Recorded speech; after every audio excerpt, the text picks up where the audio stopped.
So hello guys, मी आहे तुमच्या जसे कसे आहात तुम्ही. तर गाईज, आज मी तुम्हाला दाखवणार आहे माझी मेहंदी, जी माझ्या मम्मीने मला काढून दिली आहे. तर तुम्हाला ती दाखवायची आहे. कॉमेंटमध्ये जरूर सांगा गाई. आणि गाईज, मला माझी मेहंदी पाहिजे असेल तर लगेच बघा.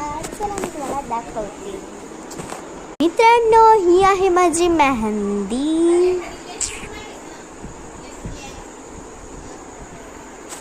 कशी वाटली कॉमेंटमध्ये नक्की सांगा. आणि गाईज, तुम्हाला माझी मेहंदी आवडलीच असेल तर लवकर सांगा, म्हणजे तुम्ही माझ्या चॅनलला लाईक अँड सबस्क्राईब करा. आणि जर तुम्ही केलं नसेल तर करून द्या यार. यूट्यूबर आहे, यूट्यूबर तुम्ही काय सबस्क्राईब करा. आणि जर प्लीज प्रॉमिस तुम्ही सबस्क्राईब करा. प्रॉमिस तुम्ही सबस्क्राईब करा.